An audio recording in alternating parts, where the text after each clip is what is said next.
বৃন্দ, মুরব্বিয়ান ইকরাম, যুবকবৃন্দ, পদ্মার অন্তরালে অবলা সরলা দিন দরদি মহাভগ্নিগণ, অত্র মসজিদে সংক্ষিপ্ত খুতবার বিষয় হচ্ছে সলাৎ। সলাৎ সম্পর্কে এক গুরুত্বপূর্ণ, তাৎপর্যপূর্ণ এবং পবিত্র কোরআন এবং সহিহ হাদিস থেকে বলে দেওয়ার চেষ্টা করব। আমার তৌফিক ইল্লা বিল্লাহ, আলাইহি তাওয়াক্কালতু ওয়া ইলাইহি উনীব। মহান আল্লাহ তাআলাকে যত মাধ্যম দিয়ে পাওয়া যায় তার মধ্যে সর্বশ্রেষ্ঠ মাধ্যম হলো সলাৎ। আল্লাহ তাআলাকে যতভাবেই খুশি করা যায় তার সবচাইতে বড় মাধ্যম হচ্ছে সলাৎ। সলাৎটা হচ্ছে আল্লাহর সঙ্গে ডাইরেক্ট কথা বলা। আল্লাহ রসুল সাল্লাল্লাহু আলাইহি ওয়াসাল্লাম বুখারী 631 নম্বর হাদিসের ভিতরে উল্লেখ করছেন, ইন্না আহাদাকুম ইল্লা ইযা সাল্লা ইউনাজি রব্বাহু। যখন তোমাদের কেউ সলাতে দাঁড়ায় তখন তার রবের সাথে মোনাজাত করে। সলাতে যে ব্যক্তি দাঁড়াবে তার রবের সাথে মোনাজাত করবে। মোনাজাত শব্দের অর্থ হচ্ছে সরাসরি কথা বলা, যার কোনো মাধ্যম নেই। আমরা মোনাজাত বলতে বুঝি যে নামাজের পরে দুই হাত উত্তোলন করে যেটা আল্লাহর কাছে চাই সেটাকে মোনাজাত মনে করি, কিন্তু মোনাজাত শব্দের অর্থ হচ্ছে ডাইরেক্ট আল্লাহর সাথে কথা বলা, যেটা নামাজের মধ্যেই হয়, নামাজের বাহিরে মোনাজাত হয় না। জুমার দিনে ইমাম সাহেব সালাম ফেরানোর পরেই অধিকাংশ মসজিদে দেখা যায় নতুন করে আবার মোনাজাত ধরে। আসলে নামাজের ভিতরেই মোনাজাত হয়ে গেছে, কিন্তু এই ইমাম সাহেবও বোঝে নাই, মুসল্লিও বোঝে নাই। কোনো মসজিদে যদি বিশেষ করে জুমার পরে মোনাজাত না করা হয়, দুই হাত উত্তোলন করে দোয়া না করা হয়, তাহলে মুসল্লিদের খোরাক মেটে না। মুসল্লিরা মনে করে যে আজকে দোয়াই হয় নাই।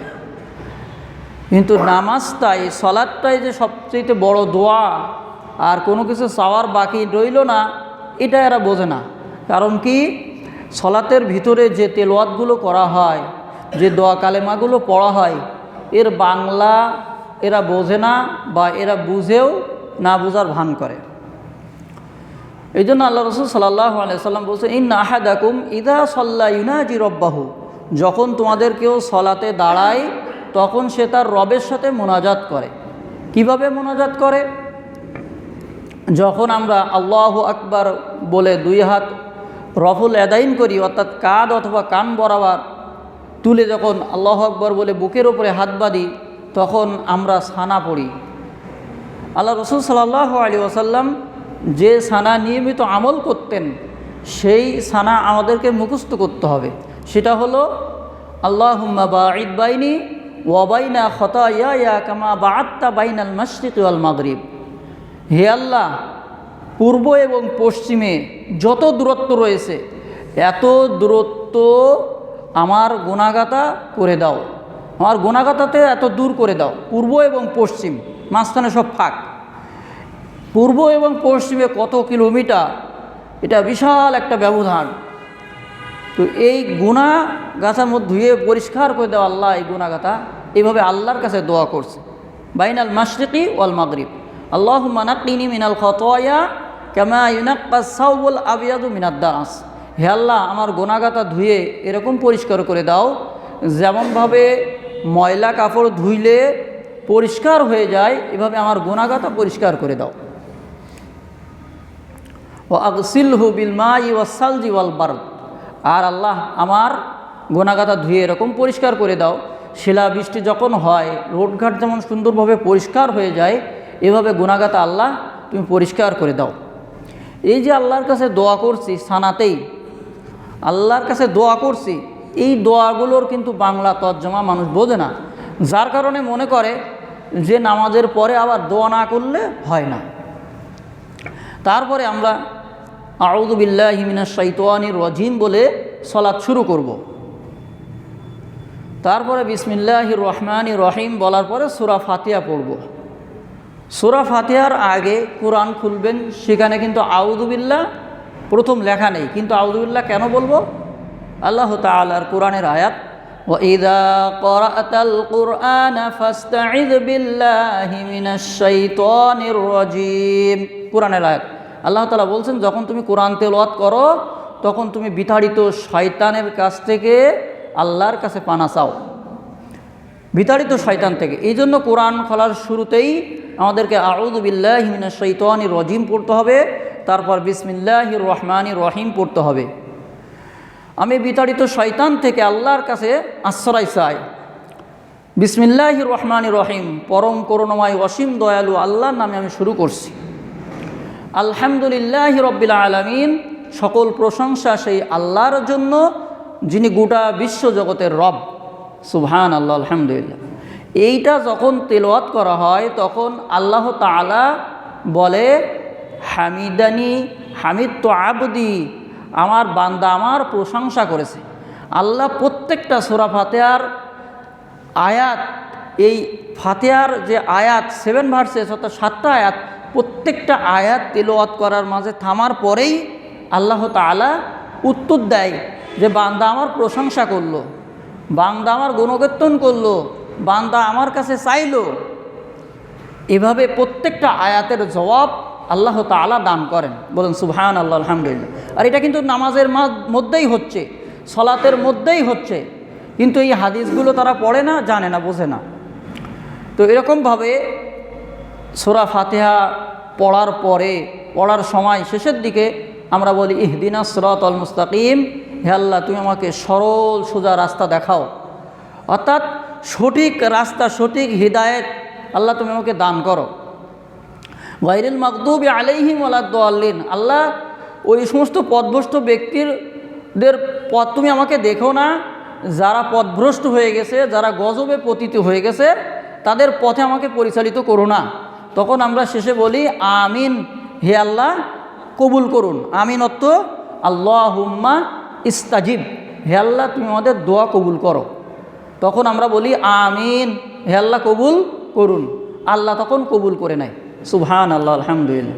প্রত্যেকটা আয়াতের জবাব আল্লাহ তাআলাই দান করেন সূরা ফাতিহার। অনেক মসজিদে দেখা যায়, বিশেষ করে তারাবিরগুলোতে দেখা যায় যে সূরা ফাতিহা একদমে এক নিঃশ্বাসে তেলাওয়াত করে। এভাবে তেলাওয়াত করলে আল্লাহ তাআলা জবাব দিতে পারে না বা সময় দেওয়া হয় না। সালফে সালেহিন এবং যারা বিশেষ করে কোরআন বিশেষজ্ঞ যারা রয়েছেন তারা মনে করেন যে এইভাবে সূরা ফাতিহা তেলাওয়াত করা যাবে না। প্রত্যেকটা আয়াতে অবশ্যই থামতে হবে, প্রত্যেকটা আয়াতে থামা এটা মানুষের উপরে কর্তব্য। সূরা ফাতিহা এক নিঃশ্বাসে পড়া যাবে না। কোরআনের অন্য অন্য আয়াত এক আয়াত থেকে আর এক আয়াত ধরে পড়া যায়, কিন্তু সূরা ফাতিহাটা 7টা আয়াত, এই 7টা আয়াত ধীর স্থিরভাবে মানুষকে তেলাওয়াত করতে হবে। তো আমরা যে আমিন বলি, অনেকেই আমিন বলে না। আল্লাহ রসুল সাল্লাল্লাহু আলাইহি ওয়াসাল্লাম বলেছেন, আল্লাহ রসুলের জামানায়, সাহাবীরা বলেছেন আল্লাহ রসুলের জামানায় কাফেররা সবচেয়ে কষ্ট পেত এই আমিন বলার শব্দের কারণে। আমিন বললে কাফেররা কষ্ট পেত। আল্লাহ রসুল সাল্লাল্লাহু আলাইহি ওয়াসাল্লাম যখন গায়রিল মাগদুবি আলাইহিম ওয়ালাদ-দাল্লিন বলতেন, তখন সাহাবীরা বলতেন ফাজাহহার আমিন। তখন আমরা যে আল্লাহ রসুল যে স্বরে অর্থাৎ যে উঁচু আওয়াজে ওয়ালাদ-দাল্লিন বলেছে, আমরা তার চাইতে আরও উঁচু আওয়াজে আমরা সবাই বলেছি আমিন, হে আল্লাহ কবুল করো। আর আমিন বলার কারণে যার আমিন, ইমামের আমিন বলবে, ইমামের আমিন শোনার পরেই, মুসল্লিরা আগে বলবে না, আমিন শোনার পরেই, ইমামের আমিন শোনার পরেই মুসল্লিরা আমিন বলবে। আর এই মুসল্লির আমিন, ইমামের আমিন, এর ওই সময় ফেরেশতারাও বলে আমিন। এই আমিন যদি আমাদের আমিন ফেরেশতাদের আমিনের সাথে মিলে যায় তাহলে আল্লাহ আমাদেরকে ক্ষমা করে দেবেন। সুবহানাল্লাহ, আলহামদুলিল্লাহ। তো ফেরেশতারাও আমিন বলেন, কিন্তু এক শ্রেণীর মানুষ এখন আমিন বলে না। অনেক হানাফি মসজিদে এখন দেখা যায় আলহামদুলিল্লাহ সেখানে জোরে আমিন বলছে। অনেকে এখন শিখছেন, জানছেন, বুঝছেন, এজন্য জোরে আমিন বলে থাকেন। তো প্রত্যেকটা নামাজের যে দোয়া কালেমা রয়েছে এইগুলোতে আমাদের মনোনিবেশ করতে হবে এবং খেয়াল করতে হবে। তো আল্লাহ রসুল সাল্লাল্লাহু আলাইহি ওয়াসাল্লাম বলেছেন যে পূর্বের কথা যে ইন্না আহাদাকুম ইযা সাল্লা ইউনাজি রব্বাহু, যখন তোমাদের কেউ সালাতে দাঁড়ায় তখন তার প্রভুর সাথে মোনাজাত করে। আজকের দিনে জুমার দিনে সালাত আদায় করার পরেই ইমাম সাহেব না ঘুরেই, ডান দিক থেকে না ঘুরেই সে সর্বপ্রথম মোনাজাত ধরে, অথচ তার রবের সাথে মোনাজাত করে নামাজের ভিতরেই। আল্লাহ রসুল সাল্লাল্লাহু আলাইহি ওয়াসাল্লাম কখনো জুমার দিনে হোক বা অন্য সলাতে কখনো মুসল্লির দিকে ফিরে বা সামনের দিকে ফিরে কখনো সম্মিলিতভাবে সবাই একসাথে কখনো মোনাজাত করেন নাই, এরকম হাদিস নাই। কিন্তু বর্তমান যেগুলো করা হয় সম্পূর্ণ বানোয়াট, মিথ্যা, যা কখনো আল্লাহ রসুল এবং তার সাহাবীরা করে নাই। অতএব নামাজের পরে সম্মিলিতভাবে মোনাজাত করা স্পষ্ট বিদআত, আর বিদআতের পরিণাম ভ্রষ্টতার পরিণাম জাহান্নাম।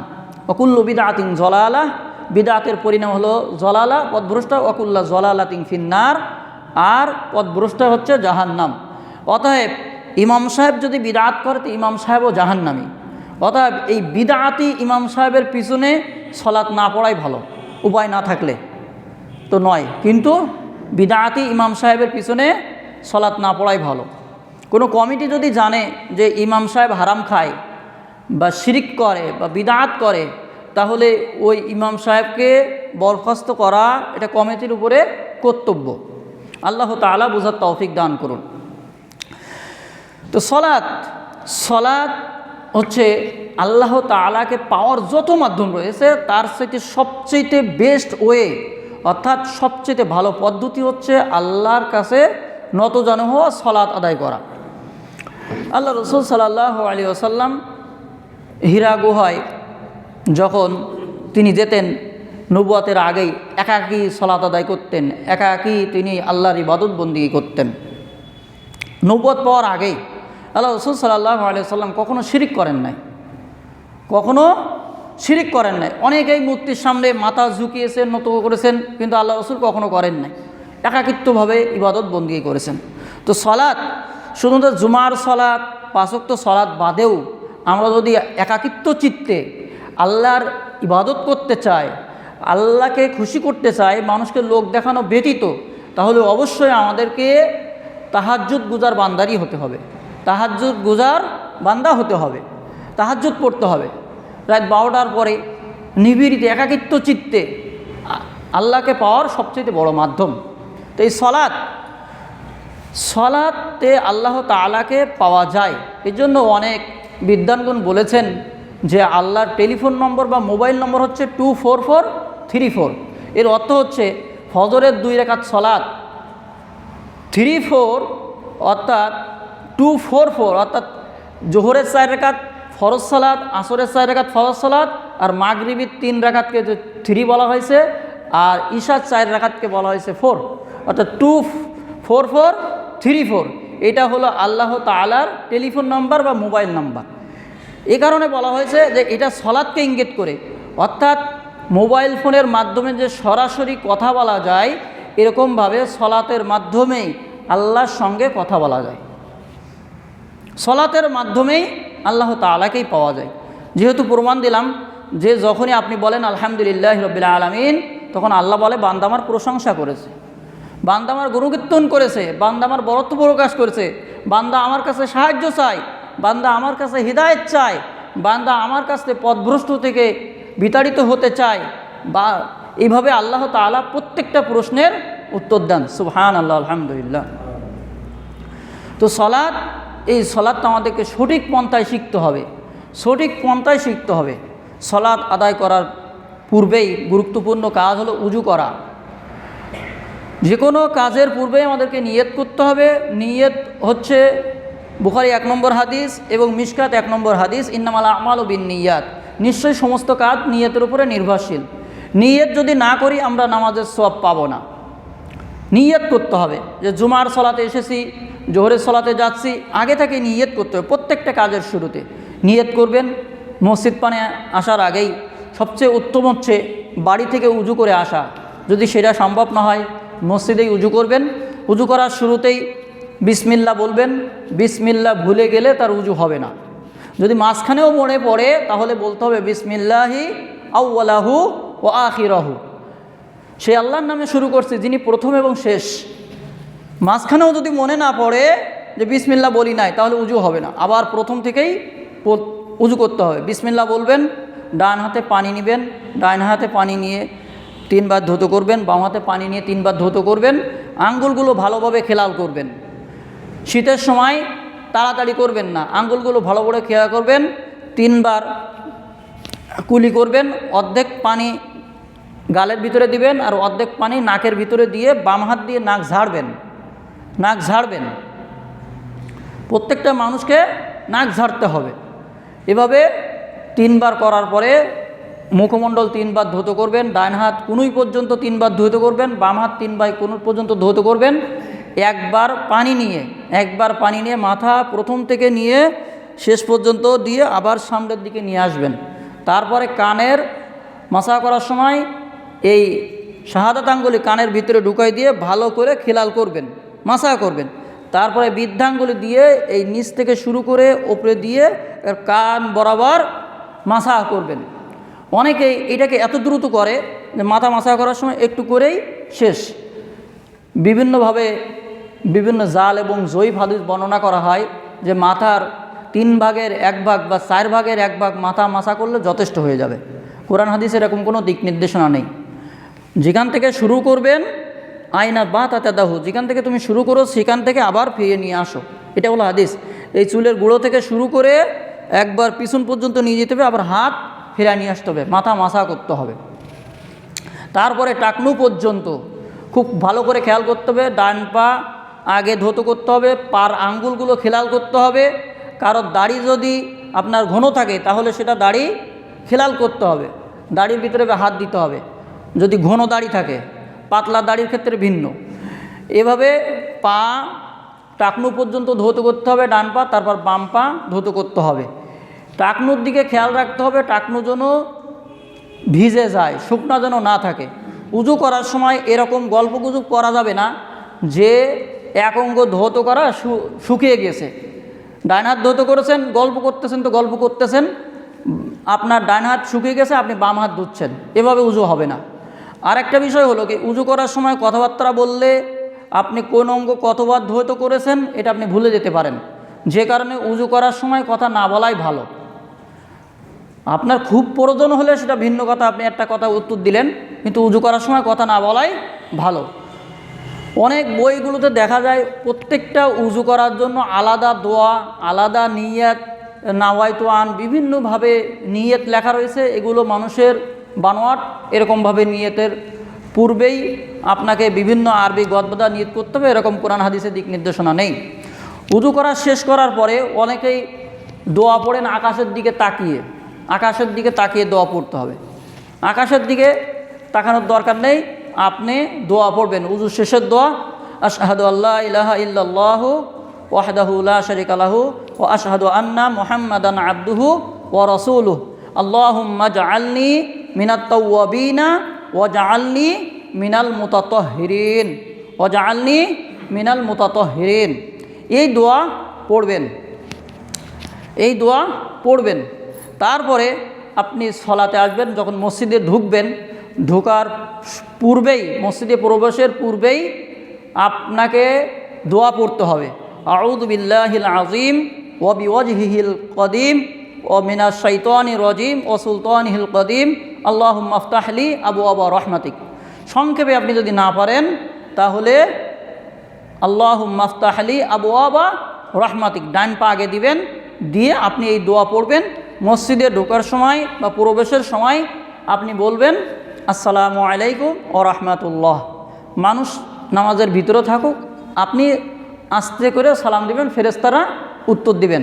যদি কোনো মুসল্লি থাকে অন্য সময় নামাজ ব্যতীত, নামাজ রানিং বাদে, তাহলে মুসল্লিরা উত্তর দিবেন, কিন্তু সালাম দিয়ে প্রবেশ করবেন।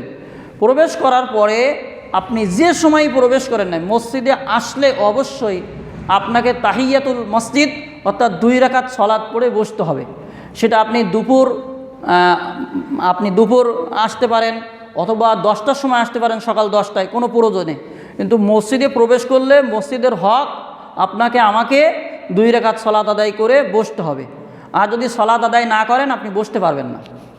অনেকে মিটিং হয়, মসজিদে মিটিং হয়, কিন্তু একজন মুসল্লি এসেই চেয়ারে বসে বা অন্যভাবে এমনি বসে পড়ে, এভাবে উচিত নয়। মসজিদে আসবেন, উজু করে আসবেন, এসে 2 রাকাত সালাত আদায় করবেন, তারপর আপনার যেটা প্রয়োজন বা মিটিং যাই হোক না কেন মসজিদে আসলেই 2 রাকাত সালাত পড়বেন, তারপরে বসবেন। আল্লাহ রসুল সাল্লাল্লাহু আলাইহি ওয়াসাল্লামের জামানায় এক মুসল্লি এসে মসজিদে এসেই আল্লাহ রসুল খুতবা দিচ্ছিলেন, এহেন পরিস্থিতিতে তিনি আসলেন, আসার পরেই বসে পড়লেন। আল্লাহ রসুল বললেন, আসল্লাইতা, তুমি কি সালাত আদায় করেছো? ক্বালা লা, তিনি বললেন, না, আমি সালাত আদায় করি নাই। তখন আল্লাহ রসুল বললেন, সল্লি, তুমি সালাত আদায় করো, রাকাতাইনি, 2 রাকাত সালাত আদায় করো। কয় রাকাত?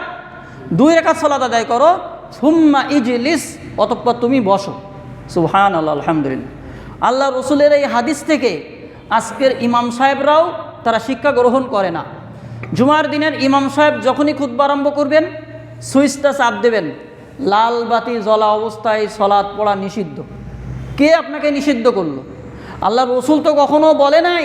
আল্লাহ রসুলের জামানায় বাতি ছিল না, ঠিক আছে, কিন্তু লাল তো একটা সুতা টানায় রাখতেও পারতো, বা লাল কোনো একটা চিহ্ন টানায় রাখতে পারতো, এবং তার নিচে আরবিতে লেখা থাকতো যে লাল সুতা বা লাল দড়ি, লাল, এ কারণে আপনাকে সালাত পড়া নিষিদ্ধ, আপনি পড়বেন না। এরকম কোনো কাজ তো আল্লাহ রসুলের জামানায় ছিল না। কিন্তু বর্তমান জামানায় আধুনিক যুগে এসে লাল বাতি জ্বালিয়ে দেয়, আর দেওয়ার ওর নিচেই লেখা আছে লাল বাতি জ্বলা অবস্থায় সালাত আদায় করা বা নামাজ পড়া নিষিদ্ধ। নামাজ পড়া তো এই সময় নিষিদ্ধ না। কোন সময় নিষিদ্ধ? 3টা সময় সালাত পড়া নিষিদ্ধ। আর বাকি যে কোনো সময়, ওই নিষিদ্ধ সময় যদি হয়ও, 3টা সময় সালাত পড়া নিষিদ্ধ, কিন্তু ওই নিষিদ্ধ সময়ও যদি হয়, তবুও মসজিদে যদি কোনো ব্যক্তি আসে, তাহলে তাকে 2 রাকাত তাহিয়াতুল পড়ে তারপরে বসতে হবে, না হলে বসতে পারবে না। আল্লাহ রসুল স্বয়ং খুতবায় দাঁড়ানো, মসজিদের মুসল্লি আসলো, বসে পড়লো, আল্লাহ রসুল তাকে জিজ্ঞাসা করলো, তুমি কি সালাত পড়েছো? বললো না। আল্লাহ রসুল বললেন, দাঁড়াও, কুম, তুমি দাঁড়াও, সল্লি রাকাতাইনি সুম্মা ইজলিস, 2 রাকাত সালাত পড়ো, তারপরে বসো। তাহলে আল্লাহর রসুলের চাইতে কি ইমাম সাহেবরা বড়? নাউজুবিল্লাহ। অতএব ইমাম সাহেবরা ভুলের মধ্যে আছেন। আল্লাহ রসুল তিনি আমাদের সুপারিশ করবেন আল্লাহর হুকুমে, বিইজনিল্লাহ, আল্লাহর হুকুমে তিনি সুপারিশ করবেন। অতএব আল্লাহ রসুলের সুন্নাত ব্যতীত আপনি জান্নাতে যেতে পারবেন না। অতএব যে ব্যক্তি যখনই আসবে, ইমাম সাহেবের খুতবা চলাকালীন সময়েও তাকে 2 রাকাত সালাত পড়ে এসে তবেই বসতে হবে। আল্লাহ তাআলা বুঝার তৌফিক দান করুন, আমিন। আল্লাহ রসুল সাল্লাল্লাহু আলাইহি ওয়াসাল্লাম সম্পর্কে একটা মিথ্যা হাদিস তাবলিগের ফাজাইলে আমলের ভিতরে উল্লেখ করে দিয়েছেন। সেখানে বলা হয়েছে, যে ব্যক্তি একক্ত সলাত পরিত্যাগ করবে, একক্ত সলাত যে ব্যক্তি পরিত্যাগ করবে, তাকে 80 হুকবা সামানুনা, অর্থাৎ 80 হুকবা তাকে জাহান্নামে জ্বলতে হবে। 80 হুকবা হচ্ছে 1,84,00,000, বা তারা একটা অঙ্কে হিসাব করে 84 লক্ষ বছর হিসাব করেছেন। কিন্তু কোরআন হাদিসে এরকম কোনো দিক নির্দেশনা নাই, একদম বানোয়াট। কোরআন হাদিসের দিক নির্দেশনা হলো, মান তারাকা সলাতা মুতাআম্মিদান ফাকাদ কাফারা, যে ব্যক্তি ইচ্ছাকৃতভাবে সলাৎ পরিত্যাগ করলো সে ব্যক্তি কাফের। সে ব্যক্তি কি? কাফের। তবে তাকে তওবা করে মুসলমান হতে হবে না, তওবা করতে হবে সলাতের জন্য, যে সলাৎ পরিত্যাগ করতে পারি না, পরিত্যাগ করেছি, পড়তে পারি নাই, সঙ্গে সঙ্গে তাকে পড়তে হবে। জ্ঞান থাকা অবস্থায় প্রত্যেকটা নর নারী, এমনকি যারা তৃতীয় লিঙ্গ দাবি করে হিজদা, তাদেরও সলাৎ পড়তে হবে। সলাৎ করার জন্য মাপ নাই। একমাত্র পাগলা, যারা একবারে জ্ঞান নেই, মেধা নেই, এমন যদি ব্যক্তি থাকে, ওয়ানিল মাজনুন, পাগল, যতক্ষণ পর্যন্ত পাগল থেকে ভালো না হবে তার উপরে শরীয়তের কোনো কিছু বর্তায় না, সলাতও বর্তায় না। যার বয়স 7 বছর হয়ে গেছে, বিশেষ করে 10 বছর থেকেই গুনাহ লেখা হবে, 10 বছর থেকেই তাকে সলাত আদায় করতে হবে। প্রত্যেকটা নর নারী পুরুষ এবং হিজলা যারাই থাকুক না কেন, প্রত্যেককে সলাত আদায় করতে হবে। আল্লাহ রসুল সাল্লাল্লাহু আলাইহি ওয়াসাল্লাম হাদিস যখন তোমাদের শিশুদের বয়স 7 বছর হয়ে যায় তখন তোমরা সলাতের প্রশিক্ষণ দাও, সলাতের প্রশিক্ষণ দাও। আর যখন তাদের বয়স 10 বছর হয়ে যায় তখন যদি সলাত আদায় না করে তাহলে তোমরা তাদেরকে পিটাতেই থাকো, যতক্ষণ পর্যন্ত না সলাত পড়ে ততক্ষণ পর্যন্ত পিটানো বন্ধ করা যাবে না। আমরা আমাদের ছেলে মেয়েদেরকে আমরা অতি যত্ন সহকারে লালন পালন করি, কিন্তু সলাতের ক্ষেত্রে যদি সলাত না আদায় করে 10 বছর বয়স হয়ে যায় ছেলে এবং মেয়ে, তাহলে তাদেরকে পিটাতেও হবে। এটা হলো আমাদের গার্জিয়ানদের জন্য, আমাদের অভিভাবকদের জন্য নৈতিক দায়িত্ব। কারণ কি, এখন যদি আমরা পিটায়ে সলাত আদায় করতে পারি তাহলে ছেলে মেয়ে জাহান্নামে যাওয়ার আগেই আমরা তাদেরকে বাঁচাতে পারবো। 2 নম্বর কথা হচ্ছে, এদেরকে যদি আমরা ছেলে মেয়েদেরকে যদি এখন শিক্ষা না দেই তাহলে পরকালে যখন ওরা জাহান্নামে যাবে তখন আল্লাহর কাছে বলবে, আল্লাহ আমার পিতামাতা কখনো আমাকে সলাতের প্রশিক্ষণ দেয় নাই, অতএব তাদেরকে আগে জাহান্নামে নিয়ে যাও তারপরে আমাকে নিয়ে যাও। তখন আল্লাহ তাআলা ওই ছেলে মেয়েদের সাথে সাথে আমাদেরকে জাহান্নামে নিয়ে যাবে। কিন্তু আমরা যদি বারবার চেষ্টা করি আর যদি তারা সলাত নাও পড়ে, আমাদের চেষ্টার কারণে আল্লাহ তাআলা আমাদেরকে ক্ষমা করবেন। কারণ নূহ আলাইহিস সালাতু ওয়াস সালামের ছেলে, তিনিও ইসলামের পথে আসেন নাই, কিন্তু নূহ আলাইহিস সালাতু ওয়াস সালাম চেষ্টা করেছিলেন। তো আমাদেরকে চেষ্টা করতে হবে।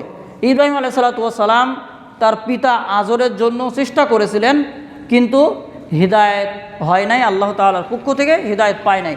অতএব আমাদের ছেলে এবং মেয়ে, বিশেষ করে যাদের বয়স 10 বছর হয়ে যায়, অবশ্যই সলাতের প্রশিক্ষণ দিতে হবে। আল্লাহ রাসূল সাল্লাল্লাহু আলাইহি ওয়াসাল্লাম বিভিন্ন হাদিস এবং তার কাছে যে সমস্ত কোরআনের আয়াত নাজিল হয়েছে তার মাধ্যমে সলাতকে মানুষের আগ্রহ করার জন্য এবং সলাত যাতে মানুষ আদায় করে সে সম্পর্কে বিভিন্ন ফজিলত বর্ণনা করা হয়েছে। কিন্তু ফজিলাতগুলো কোরআন এবং হাদিসে থাকতে হবে, অন্যথায় সেই ফজিলাত আপনি আমি মানতে পারবো না।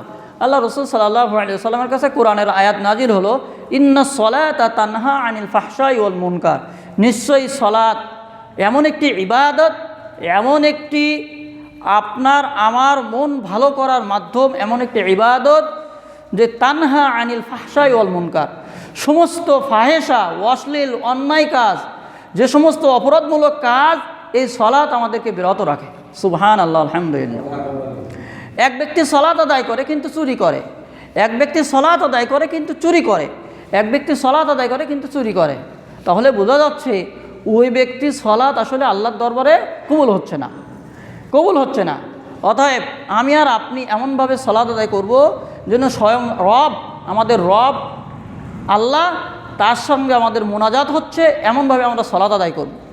আমরা এমনভাবে সলাত আদায় করব না যে সলাতের মাধ্যমে দোকানের হিসাব হয়ে যায়, ব্যবসার হিসাব হয়ে যায়, বিভিন্ন ক্ষেত খামারে কী কাজ করব তার প্ল্যান হয়ে যায়।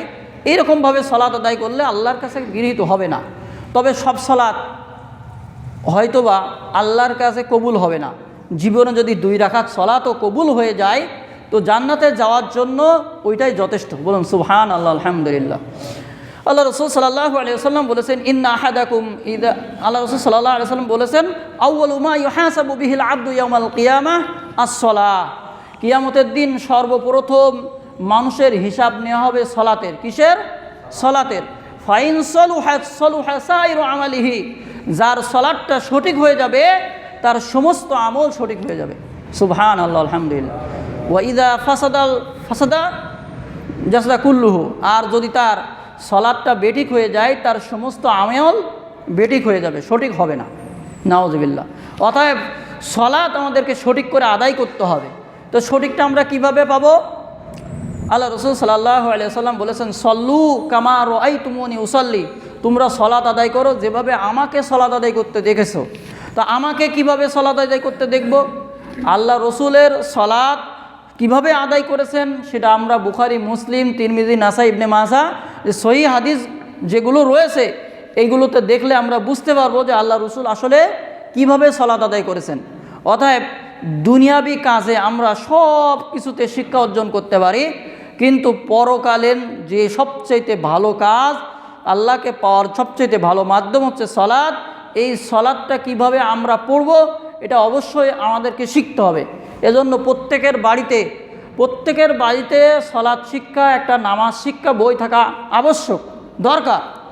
সেটা সালাতুর রসুল সাল্লাল্লাহু আলাইহি সাল্লাম হতে পারে, জাল হাদিসের কবরের রসুল সাল্লাল্লাহু আলাইহি সাল্লাম হতে পারে, আল্লাহ রসুল সাল্লাল্লাহু আলাইহি সাল্লামের সলাৎ সম্পাদনের পদ্ধতি, আল্লামা নাসিরউদ্দিন আলবানীর লেখা, এগুলো আপনারা বাড়িতে রাখতে পারেন। বা যে গ্রন্থটা আপনার সঠিক সলাৎ শিক্ষা দেয় এরকম একটা গ্রন্থ আপনি রাখতে পারেন বাড়িতে। বুখারী, মুসলিম, তিরমিজি, নাসাই এগুলো রাখতে পারেন। বুখারী দ্বিতীয় খণ্ডের, যেটা বাংলা তাওহিদ পাবলিকেশনসের দ্বিতীয় খণ্ডেতে সলাৎ অধ্যায় রয়েছে, এগুলো আপনারা রাখতে পারেন।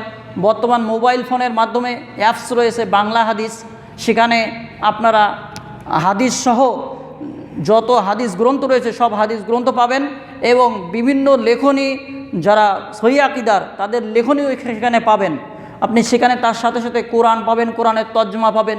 এরকমভাবে আপনি বাংলা হাদিস বা আল হাদিস এই সফটওয়্যারগুলো আপনি রাখতে পারেন, না হলে নামাজের প্রশিক্ষণ দেওয়া হবে। আল্লাহ রসুল সাল্লাল্লাহু আলাইহি ওয়াসাল্লাম যেভাবেই সলাত আদায় করেছেন সেভাবেই আমাকে আপনাকে সলাত আদায় করতে হবে। আল্লাহ রসুল সাল্লাল্লাহু আলাইহি ওয়াসাল্লাম সলাত আদায়কালে রফুল আদায়ন করতেন। এখন এক শ্রেণীর মানুষ তারা দাবি তুলেছে আল্লাহ রসুলের জামানায় সাহাবীরা বগলে পুতুল রাখত। কি বলা হয়? সাহাবীরা বগলে পুতুল রাখত। আল্লাহ রসুল রাখছেন তা বলেন না, কি বলেন? যে আল্লাহ রসুলের সাহাবীরা বগলে পুতুল রাখত, তাই তারা রফুল আদায়ন করতে পারত না। আল্লাহ রসুল তো এসেছিলেন পুতুল ভাঙার জন্য, না পুতুল গড়ার জন্য? পুতুল ভাঙার জন্য এসেছিলেন। তো এটা আল্লাহ রসুলের সাহাবীদের উপরে একটা মিথ্যা আরোপ করা হয় যে আল্লাহ রসুলের জামানায় সাহাবীরা বগলে পুতুল রাখতেন, তাই রফুল আদায়ন করতে পারতেন না। কোরআন হাদিসে এরকম কোনো দিক নির্দেশনা নেই, কেউ দেখাতে পারবে না, কেউ দেখাতে পারবে না যে আল্লাহ রসুলের জামানায় সাহাবীরা পুতুল নিয়ে নামাজ পড়তো তাই তারা রফুল আদায়ন করতো না। এটা একটা ডাহা মিথ্যা কথা। আল্লাহ রসুলের সাহাবীদের প্রতি একটা মিথ্যা আরোপ করা হয়। তো এই জন্য কোরআন হাদিস খুলতে হবে।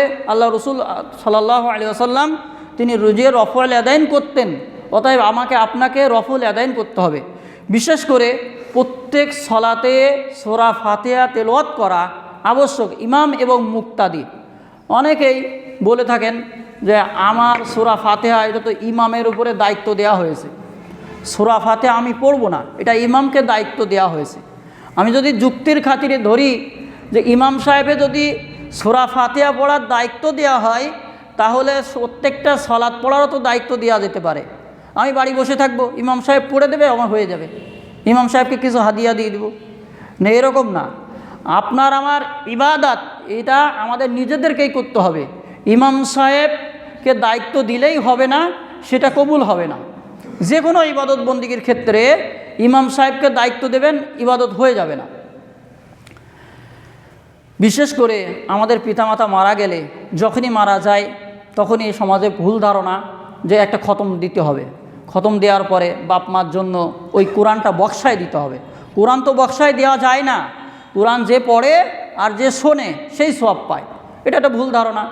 তেমনিভাবে কোনো ব্যক্তি যদি সালাত আদায় না করে, এই পূর্বের যে আমি 80 বছর জিন্দিগি পেয়েছি, 70 বছর নামাজ পড়ি নাই, 70 বছর সালাত পড়ি নাই, অনেক ইমাম ফতোয়া দেয় যে 70 বছরে কত রাকাত সালাত হতে পারে, হওয়ার পরে একটা ক্যালকুলেটর হিসাব করে এত ওয়াক্ত নামাজ পড়া হয় নাই, তো প্রত্যেক ওয়াক্তের জন্য আপনি 50 টাকা করে দেন মাদ্রাসায়, দিলে ওই যে পূর্বের যে সালাত পড়েন নাই ওটা কাফফারা হয়ে যাবে। কি হয়ে যাবে? কাফফারা হয়ে যাবে। এই হুজুর একটা ভণ্ড হুজুর, এই হুজুর কি একটা ভণ্ড হুজুর। এর টাকা নেওয়ার জন্য একটা ক্যালকুলেটরে হিসাব করে প্রত্যেক ওয়াক্তে 50 টাকা করে নিয়ে এটা মাদ্রাসায় দান করে দিতে হবে, দিলে সালাতের কাফফারা হয়ে যাবে, একটা ফতোয়া দিয়ে দিল। না, এরকম ফতোয়া গ্রহণযোগ্য নয়। সালাত যেটা আপনি পড়েন নাই পূর্বের, ওই সালাত হিসাব করে কম্পিউটারে বা ক্যালকুলেটরে হিসাব করে ওই সালাত অনুযায়ী টাকা দিতে হবে বা আবার পড়তে হবে, বিষয়টা এরকম নয়। বরঞ্চ যে ব্যক্তি হিন্দু থেকে মুসলমান হলো, অন্য ধর্ম থেকে মুসলমান হলো, ও কি আবার হিসাব করবে যে কয়েক তো সালাত পড়ি নাই? হিসাব করবে? হিসাব করার দরকার নেই। ও আল্লাহর কাছে তওবা করবে যে আল্লাহ আমি ভুল করেছি, পাপ করেছি, আগের সালাত পড়ি নাই, অতএব সেগুলো তার কি আর পড়ার দরকার নাই।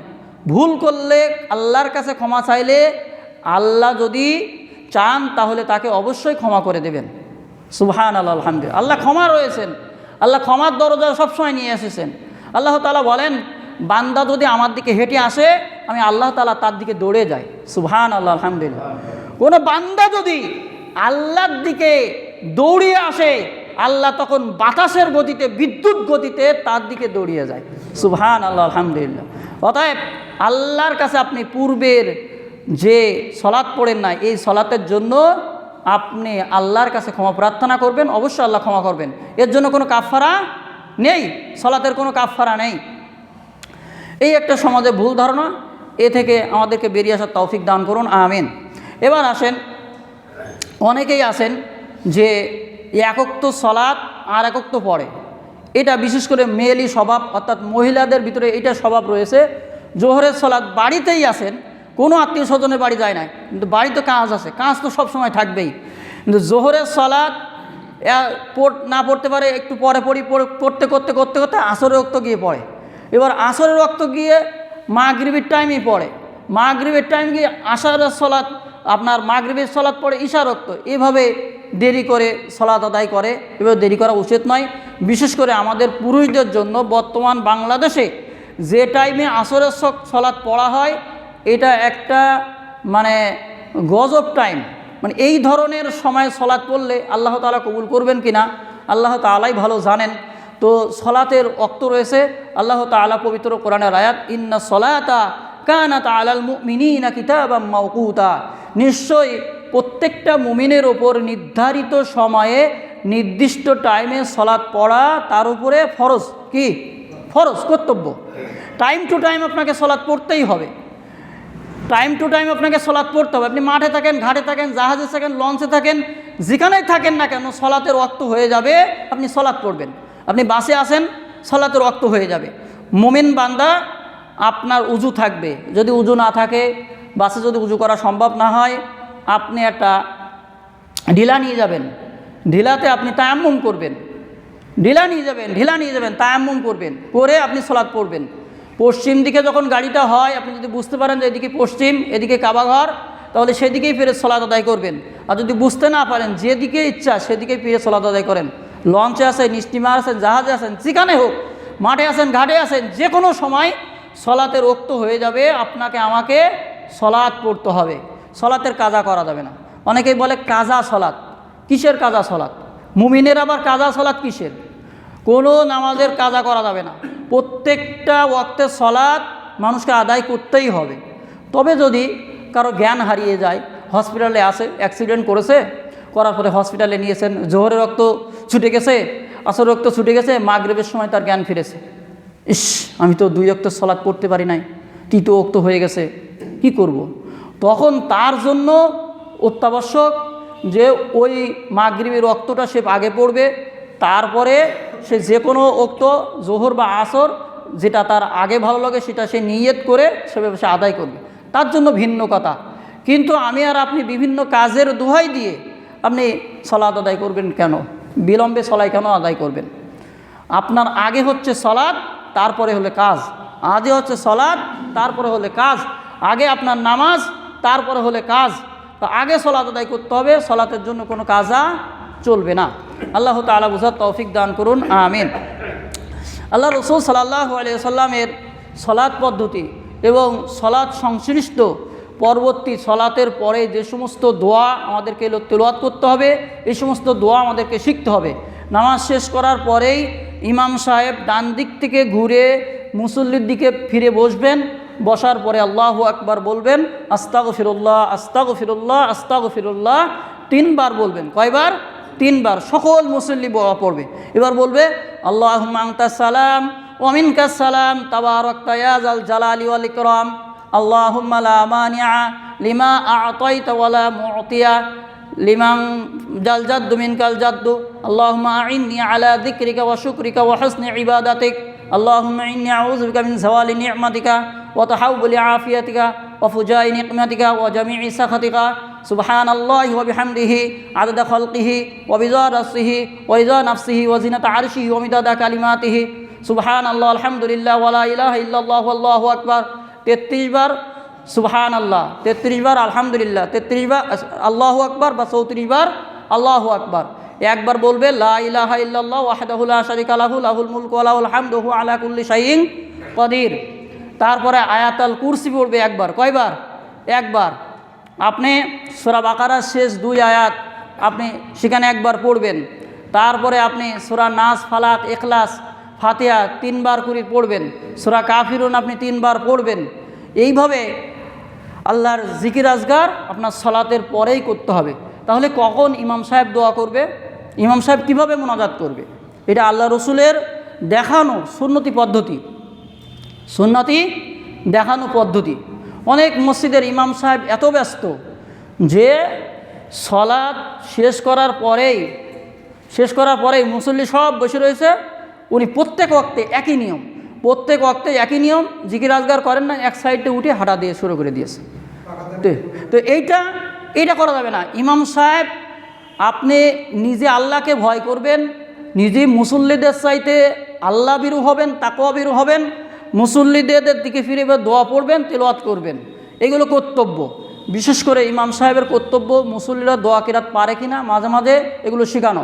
ফজরের পরে 5 মিনিট আপনি শিখালেন, আপনি ইশার পরে একটু শিখালেন। এতে হবে কি, ইমাম সাহেবেরও চর্চা হবে, আর মুসল্লিদের 2-1জন যদি শিখতে পারে, আর সেইটা সে যতদিন আমল করবে, যদি ইমাম সাহেব মারাও যায় মুসল্লির আমল করার কারণে, কবরে বসে বসে এই ইমাম সাহেব তার সওয়াব পাবে। সুবহানাল্লাহ, আলহামদুলিল্লাহ। এটা সত্তাই জারিয়া। প্রত্যেকটা তার নিজের জায়গা থেকে আপনি এটা শেখানোর চেষ্টা করবেন, কবরে বসে বসে সওয়াব পাবেন। আল্লাহ তাআলা বুঝার তৌফিক দান করুন, আমিন। আল্লাহ রসুল সাল্লাল্লাহু আলাইহি ওয়াসাল্লাম আমাদেরকে যেভাবে সালাত আদায় করতে বলেছেন ঠিক সেইভাবেই আমাদেরকে সালাত আদায় করতে হবে। অন্যথায় আল্লাহ রসুলের পদ্ধতি ব্যতীত যত পদ্ধতিতে আপনি সালাত আদায় করেন না কেন, সে পদ্ধতি সালাত কবুল হবে না। এক শ্রেণীর মানুষ রয়েছে যারা আহলে কোরআন, যারা শুধুমাত্র কোরআন মানে, কি মানে? কোরআন মানে, হাদিস মানে না। তো কোরআনে বলা হয়েছে আকিমুস সালাহ ওয়া আতুজ যাকাত, তুমি সালাত আদায় করো, যাকাত প্রদান করো, ওয়ারকাউ মা'আর রাকিঈন, আর রুকুকারীদের সাথে রুকু করো। কোরআনের কোথাও বলা হয় নাই আপনি হাত কোথায় উত্তোলন করবেন। কোরআনে বলা হয় নাই যে আপনি হাত বাঁধার পরে সানা পড়বেন না কি পড়বেন, কোথাও বলা হয় নাই। তো যারা আহলে কোরআন, তারা কোরআন থেকে বিভিন্ন আয়াত, রুকুর জন্য কি পড়বেন, আপনার সেজদার জন্য কি পড়বেন, হাত বাঁধার পরে কি পড়বেন, এগুলো নিজে ইচ্ছা করে এক ধরনের দোয়া তিনি বানিয়ে এগুলো পড়েন। কিন্তু এটা আল্লাহ রসুলের সুন্নতের বিরোধী, আল্লাহ রসুলের সুন্নতির বিরোধী। আল্লাহ রসুল সাল্লাল্লাহু আলাইহি ওয়াসাল্লাম তিনি বলেছেন আলা উতিতুল কুরআন ওয়া মিসলাহু মাআহু। আল্লাহ রসুল সাল্লাল্লাহু আলাইহি ওয়াসাল্লামকে বলা হয়েছে আমি তোমাকে কোরআন দিয়েছি। কি দিয়েছি? কোরআন দিয়েছি। এবার কোরআনের অনুরূপ আরেকটি জিনিস দিয়েছি। অনুরূপ বলতে কি? হাদিস। অতএব যারা শুধুমাত্র কোরআন মানে হাদিস মানে না, তারাও কিন্তু কাফের, তারাও কি কাফের। অতএব কোরআনও মানতে হবে এবং সহিহ হাদিসও মানতে হবে। কোরআন মানবেন, হাদিস মানবেন না, তা হবে না। এখন কোনো ব্যক্তি যদি যুক্তির খাতিরে বলে, তবে এটা বলা উচিত নয় যে কোরআনটা ওরা বলতেছে যে হাদিসটা যে সহি, হাদিসটা যে ঠিক, এটার প্রমাণ কি? এখন তাদের যদি যুক্তির খাতিরে বলা হয় যে কোরআনটাই যে ঠিক রয়েছে, এটার প্রমাণ কি? কিন্তু ওভাবে কেউ দিতে পারবে না। কারণ হচ্ছে এটা বিশ্বাসের জায়গা। কিসের জায়গা? বিশ্বাসের জায়গা। কোরআনটা সঠিক, কোরআনে কোনো ভুল নাই, এটা একটা চ্যালেঞ্জিং গ্রন্থ। অতএব কোরআনটাও সঠিক, হাদিসটাও সঠিক। তবে কিছু হাদিস মানুষ বিভিন্নভাবে জাল জয়ীব নিজেদের প্রসিদ্ধ অর্জনের জন্য ঢুকিয়ে দিয়েছেন। অতএব কোরআন এবং যেটা সহিহ হাদিস, এটা অবশ্যই সকলকে মানতে হবে। আল্লাহ রসুল সাল্লাল্লাহু আলাইহি ওয়াসাল্লাম তার এই পবিত্র মুখনিসৃত বাণী, যেটা কোরআনের ব্যাখ্যাকারক গ্রন্থ, সেটা হলো কি? হাদিস। কোরআনের ব্যাখ্যাকারক হলো হাদিস। অতএব এই নামাজে কি পড়তে হবে, কোথায় কি দল কলমা পড়তে হবে, নামাজের পরে কি পড়তে হবে, সবগুলো হাদিসে বর্ণনা রয়েছে। অতএব সেইগুলো হাদিসে ফলো করে আল্লাহ রসুল সাল্লাল্লাহু আলাইহি ওয়াসাল্লাম যেভাবেই হাদিসের উল্লেখ রয়েছেন হুবহু ওইভাবেই আমরা সালাত আদায় করব, উজু করব, নামাজের পরেও সেভাবেই আমরা তসবিহ তাহলিল পড়ব। আল্লাহ তাআলা বুঝার তৌফিক দান করুক। আল্লাহ রসুল সাল্লাল্লাহু আলাইহি ওয়াসাল্লাম যেভাবেই বলেছেন যে তোমরা সালাত আদায় করো, যেভাবে আমাকে সালাত আদায় করতে দেখেছো, অতএব আল্লাহ রসুল সাল্লাল্লাহু আলাইহি ওয়াসাল্লামকে আমরা যেভাবে সালাত আদায় করতে দেখি, সেভাবেই আমরা ধীর স্থির গতিতে সুন্দরভাবে সালাত আদায় করি। আল্লাহ তাআলা আমাদের তৌফিক দান করুন, আমিন। ওয়া আখিরি দাওয়ানা আলহামদুলিল্লাহি রাব্বিল আলামিন।